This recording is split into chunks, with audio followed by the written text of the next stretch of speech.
Well, we're going to start with the first race of the Cheltenham Festival Supreme Novices Hurdle, for which cousin Vinny looks very likely to start. Favourite Patrick Mullins fell off last time. Blame this, or are you happy to see him on the horse again? I'm not really fussed about Patrick riding cousin Vinny. He hasn't had many rides over hurdle. I think he's had 9 or 10 in his life, Patrick. But look, he can ride this horse. I was looking for something to oppose cousin Vinny, but I've just been in Ireland for a few previews, and every Mullins you meet, Tony Mullins, the latest, they think this is the next great horse in Ireland, and I think he's probably a worthy favourite in this race. But always been mucked up for the Mullins, because Hurricane Fly would have run here, then you could have had this horse in the 2 mile 5 and Michael Dagenet in the 3 miler, but because Hurricane Fly's injured, the whole race has been mucked up slightly for the Mullins. I think the Vinny will run here though. I think he is a worthy favourite. I can see him cantering at the top of the hill. I think he likes some softish ground. I wouldn't want it anywhere near the good mark for him. But I think he's the best horse. Of the others, I think there is an each way bet in this race. If Tom wasn't running in this and Master of Arts was running instead of Torpeak, then I reckon Master of Arts would probably be 2nd or 3rd favourite. And on that basis, I think Copper Blur is well overpriced at around 20 to 1. Everyone was saying this thing about Massini's Maguire 12 months ago. They were saying Massini's, didn't have the class, etc. And I think Copper Blur is a very similar horse. It was punted off the boards when Master of Arts beat it at Doncaster. And giving lots of weight away to Master of Arts, but obviously still convinced Copper Blur will run a big race. So I think cousin Vinny will win wherever it runs, whichever race it runs in. I just think it will win. So if it runs in this win, which I'm going on the basis it will, I think it will win. And I think if you want one each way, Copper Blur is the one for me. Matty's been talking a load of crap again. He's been over with the Mullins, his brown nose of an M over in Ireland again now. What do the Mullins expect to say? Cousin Vinny's got no fucking chance. What are they going to say? Honestly, I did a preview last year, me and Kieran, and they rang up Clive Smith, and Lydia Rislop said, "Oh, Clive, do you fancy Masterminded?" And Clive said, "Yes, I do, Lydia." And he said, "Clive, do you fancy Cato Stark?" "Yes, I do." I said, "Well, there's a fucking surprise." You don't fancy cousin Vinny? The jockey's never ridden around Cheltenham, for Christ's sake. I mean, it's all right podding around with these crooked Irish races where he's only on the only trier, but he comes to Cheltenham and everyone's off. Imagine the top of the hill there. It's going to be like the battle of the fucking Little Biggle, isn't it? All trying to get a position. Which one's going to get Custer first, There's going to be AP McCoy, Ruby Walsh, I was like Mick Fitzgerald, he's retired. Who else is there? No, he's retired. What was I? Chock Fulton. They're all be at the top of the hill. And this Barry Garrett, this poor kid ain't ridden. He hadn't ridden around Cheltenham. I was with Jessie Harrington last night. She said, "Don't worry, he's won the bumper." I said, "How many fucking hurdles in the bumper?" Do you seriously want to back an horse who's going to be about a 6 to 4 shot with a jockey never ridden around Cheltenham? Fuck me, it can't be with it. It's just cracking. Sorry, girl. You can't be with it. The one I like in the race is Michael Flips. Now, the big thing about this horse is AP McCoy was on it at Kempton, and we all got a few quid. The real worry is Mark Grant might ride it. This bloke's absolutely desperate, isn't he? This bloke, you wouldn't trust him to give Rachel Stevens a good ride. Of all the years I've watched horse racing, this has got to be the worst jockey I've seen. That bit in El Cid where the Charlton Heston rides off and falls off into the sea? He's just fucking like that. But if he rides at AP, Michael Flips will run a big race. In cousin Vinny, I can't have with the jockey. Okay, Michael Flips for you. If McCoy was on cousin Vinny, would you back him? Yes, but he's not. If me auntie had bollocks, he'd be me uncle.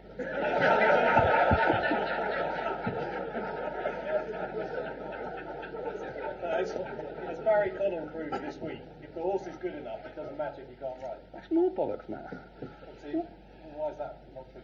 It's because Barry Connell's ridden, was it a bumper, wasn't it? Where was it at? Stratford? Another bumper, wasn't it? How many winners has Barry Connell ridden at Cheltenham? You see the race? Yes.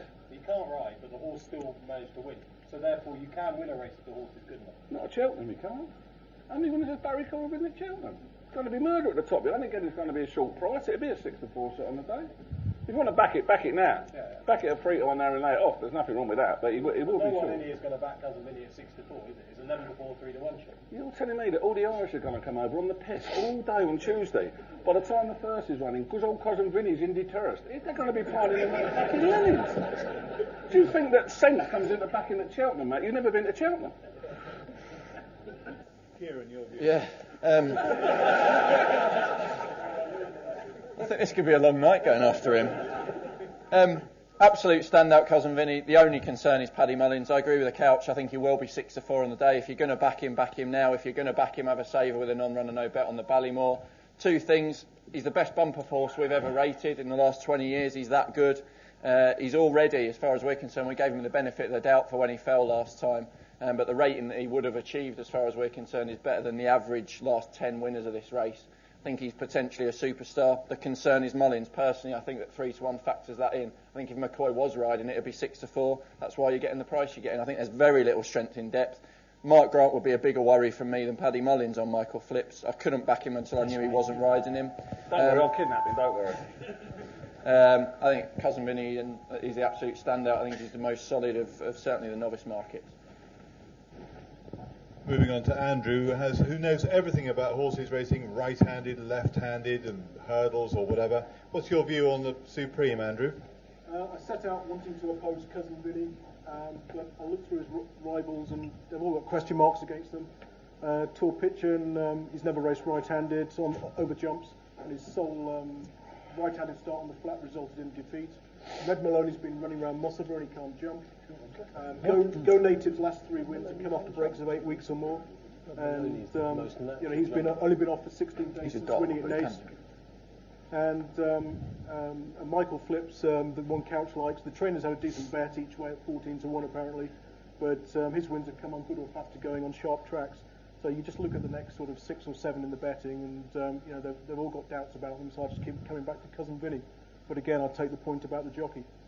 Do you want to be taking 3-1 about the horse with that guy in it? Isn't that the point? It would be even money if it had McCoy on it. You're getting 3-1 because it's got Packman. McCoy on him. Yeah, but that's why you're getting 3-1, Couch. About by far the best horse in the race. I don't disagree with that. I mean, last time at Leopardstown he fell, he jumped the hurdle too high, he come down too steep.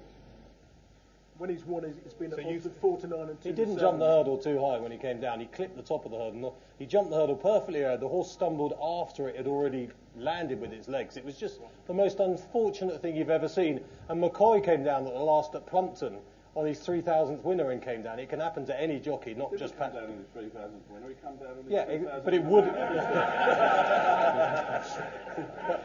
but the point is, it can happen to McCoy or anyone, and that was just unlucky. If you think Patrick can't ride just because he came off that day, then I think Patrick can ride. It's a different ball game. Winning on these 4-9 and 2-7 shots at Goran and Clonmel, and it's the only trier. But it's going to be a bit different at Cheltenham, and you're up against the big boys having a bit of a rough in the tumble. If there are any others, at the top of the hill in contention, this horse could potentially be so much better than the rest. Potentially, I might get shagged tonight, but it ain't likely.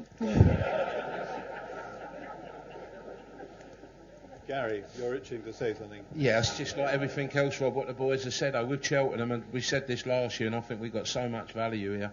If you do fancy anything, don't wait till the day. Be on now, because non-runner, no bet. You've got no worries whatsoever.